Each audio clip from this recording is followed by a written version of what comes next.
Kristen, tell me how it feels to be telling such a true story of womanhood, a visceral story. Tell me how it feels to be here telling this story.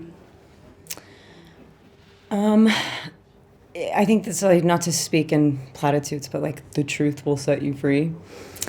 The thing is, this movie it sort of meditates on the fact that everyone's truth is so different and that reality is so broken, that these stories that fuel your life, they must be designed from an internal place. Like, we get shoved, just prescribed stories just like shoved into our faces, down our throats. Like, whether or not you can relate to the explicit violation that we depict in the film or not, having a female body in this day and age, walking around with it, we're stolen from. The thievery is like wild. I mean, even just like the imagery that we consume, the conversations that are not allowed, the fact that we can't tell people when we're bleeding because that's like gross or something. I don't know, like it's the reason that I wanted to make this was to screw with form, because it really is so much in talking about the book and trying to talk about what it's about and trying to talk about what the movie's about. It becomes immediately reductive because it's not about what happened to Lydia Yuknavitch. It's what happens to us all and how we can sort of internalize that violence, which is, I know it sounds dramatic, but it's true. It's incredibly violent to be a woman. It's really visceral. To take the pain and make it feel good, the only way you can do that is to reframe it and like reword it. And, the hairline fracture between pain and pleasure is just like, I mean, it's really nice to be able to repossess shame and like own it and eat it and fuck the shit out of it. Like that's what I wanted to make. If you get to talk about like stillborns and period blood and then also have like a really good time, I think you've accomplished something. Yeah. Dude, tell me secrets. We had a good time being disgusting and gross and almost half suicidal, but yeah, it was great. It was a romp. So for me, when approaching Claudia, I was very confused at first.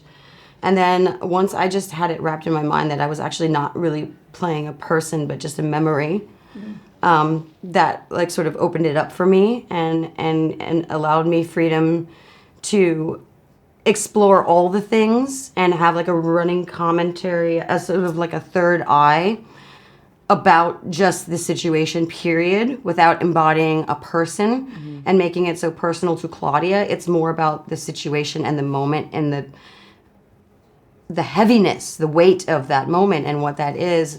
And even though our characters were prepared for that moment, there's still this shock. It's actually happened. And here it is, and we have to deal with it and then try to forget about it. And so that was like just trying to absorb all of that and sit in the silence of it and just let it be was, I think, that was the approach. So good. I mean, we really got like the truth. It was rough. Mother strength from a sister. That was like one line in the book that it was like, well, it has to be. I like hired my like ideal big sister and was like, come help us. And that was your first day filming, wasn't it? Was it? Yeah. I think it was. What was your first scene? I know. I remember in the airport. It was the airport. Like, I remember the airport. Yeah. I was like, let's all like before we step You're on like, set. here's the hospital. I'm like, okay. And I was like, everyone get off the weird feeling set because there was one person that needed to go. And we like went downstairs and I was like, can we just like be together for 1 second? And like, I don't know. I remember you read us a passage out of the book on that day and I was like, oh, okay, is this like a daily thing? She's like, I don't need this. I'm like, I'm down. No, it was very, very rare. But it was like, not, but it was super called rare? for Yes. and I think it worked. It was always around, but it was rare. Yeah. I mean, I had it all the time, but this one time she was like strapped to a crossbeam. That's right. And her legs were going numb. And she was like, the sweat under her knee in that scene, it's real. We didn't put liquid under there. I was like, oh my God, look at that. Can we get that? Can we shoot that? Great. She's sweating. But I got underneath of her after like take 1 or 2 or whatever. And I was like, let me just remind us. And she's like this. She's like, okay, sure. And I'm like, well, you can't get away from me because I strapped you to a cross beam. And I was underneath of her reading a passage from the book, and a tear fell out of her eye and onto the page. No. And I literally looked at it and I was What just an like, actress. roll camera right now. Oh my god. Oh my god, Imogen. How did you tell me the story of how you actually came to Lydia in the beginning? Well, I read Kristen's script, and you just don't read things like that. Or if you do read scripts like that, they're not getting made. And so it was just this living, breathing document. We're finally doing a thing together. I know, this is our first interview together. And it was just such a miracle that we ended up making this film. It's extraordinary. We met, I have an email from Kristen, it was like the night before New Year's Eve, and I think it was like a couple years before, a couple years after being cast, it was when I was cast in the film. It was was the casting. And Also, can I just say real quick, like how absurd it is that we think it's awesome and amazing that we've accomplished this. This should be normal. You know, the fact that this is like, oh, isn't it great we did this? Like, no, it's we should just be doing this. Yeah, period. That's so true. You know, 8 years. It's Come on. insane. Yeah. I know. it was crazy. Yeah, we broke the seal though. Hopefully we can start flooding, we'll do more. gushing into into view. But we could tell her what the email said. The email said, dude, do you want to make this movie with me? And it was just the coolest thing. Just like one line, no subject. It was like so first great. and only That's email it. that I'd ever sent to her. And what happened was I have known this person like sort of peripherally forever, and we have like so many mutual friends that are like kind of astoundingly significant people in our lives that have crossover, but we've never really met. And I've just thought that she's the best, most standout thing in every movie that she's ever been in. And then I got this tape, and it was like Imogen Poots is auditioning for my movie. I was like, what? Not that I love, I'm not gonna like criticize the process, but it was just so shocking because I've loved her for so long. And then we did like a call back. And as soon as we were talking, I was just like, this is really absurd. This like feels really silly. Stop it immediately. Like, it was just like, you'll just come and I was also told before the call, because I'm like, just impulsive to a fault, which is why the movie is what it is, which is like a good thing, but sometimes a bad thing. And they were like, no matter how much you think that you know what you want right now, please don't tell her that she has the job like on the phone, because you really need to process. You always change your mind. Like, do you know what I mean? It's like, I was like, okay, I won't. And I don't think I did. That was why the email had to come through. But I was like, bye. See you not. Maybe soon, maybe ever. Maybe I'll see you someday. Oh my you have to use the classic, I'm sure we'll talk again. Yes. Exactly. So Imogen, tell me, let me just take a snapshot of something that has really stayed with you, that really lives in you from being Lydia. I think probably the swimming.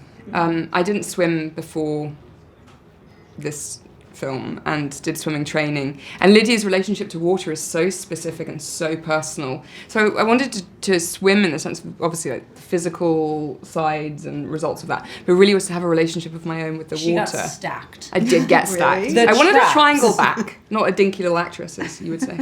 But I would say that. but that, No dinky. no dinky. Don't get dinky on me. But it was really that stuck with me. I think the experience of making the film for all of us really, I mean, you're still in it. I feel like you're still, yeah. Hi. I know. I'm a bit of a problem. But that doesn't leave you. Like, it didn't leave my body. I haven't had that ever happen before with a part. It took a minute. I was like, I've got to go away to sort of get this. Well, I didn't know if I wanted to get that out of me, but it's something. It's like a blood chemistry thing. Something went a little strange. Plus, it's like some things take a while to leave. Yes. They can last. for a Yeah, while. and I just hadn't had that before. Yeah. I mean, it's a biopic, but it's not about Lydia. You know what I mean? It's about Imogen, and it's about you and me and us and all of us. And like, Imogen did something that released some. I think this experience cracked her open in a way that I've just not seen anyone else do. I've never been in the presence of that while filming. We made these memories that feel so personal. Yeah. We weren't speaking for Lydia. We were speaking for ourselves. Yeah. And like, we've been doing this for so long, all of us. We've been actresses since we were kids. And that is it's about hiding. It's not about revealing yourself. And watching her step out from behind every cover and then like kind of even further, like even I would be like, more. Yeah, like, more. Like, it was like, we'll have that forever. We're the same. We looked at each other and we went, it is absolutely time to look inside and externalize this thing that's been hidden for so long. And you don't have to be making movies to do that. Like, that's something that happens at a certain age. I think at some point you sort of go like, no, more. Yeah, but that's also a director to an actor. Like, that's not possible without an incredible director and sort of someone who doesn't settle and keeps pushing and like fortifies you, and like no one's ever... But we're friends. And so, but that's the thing is like, if we weren't filming something, a conversation, a trip that we would have taken, we would have had an experience that felt similar to this. I know it. Like, we needed to find each other in order to have a couple conversations and crack into something and be like, wow, I needed to get that out of my body. Yeah. All three of us can kind of communicate without really speaking too much to one another. Yeah, we were talking about that. We'll just look a little, we're the queens of it. Yeah. Really. You are the queen. I don't know about salty, that. salty. Subject, dude. I'm like, wow, good one. I'm like, No, what does Thor think? Okay, go, please. I just have one quick before we have to wrap it up. Yeah. So we have some students who are doing our internships who are from Savannah College of Art and Design. SCAD. Yes. That's a lot of my crew. Like my Really? whole sound crew is from SCAD. Oh, that's wonderful. Well, so they gave me a question to ask you guys. Cool. And it was, what film would you suggest all budding actors or filmmakers should watch to inform their education? One. It's tough. Just one? You can say lots if you Oh, okay, cool. Opening night. Oh, I was going to say John Cassavetes too. Cassavetes. I know, you Think of son of a a different bitch. one, there's a few. Husbands. I mean, obviously, like Women Under the Influence, but those two, Opening Night and Husbands, like, and Faces. And I'm going to keep it chronology centric until Thora thinks of hers. Which I'm working on. Yeah, I can feel it. I'm like, one, come on. Morven Collar really informed this. Yes. Let's see, Wanda. Oh, yeah. Oh, Yesterday.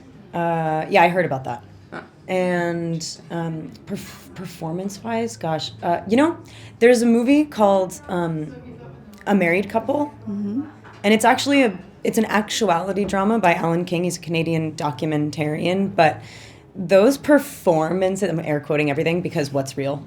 Because reality's broken. Those performances, the way that couple, it's about a couple living together during a sort of like period where they're considering separating, and the nuclear family is like kind of collapsing in on itself because this woman is realizing that she doesn't want to play that role. And the roles that we play for each other, I mean, she's like a spectacular actress because the way that they film her, she can't hide.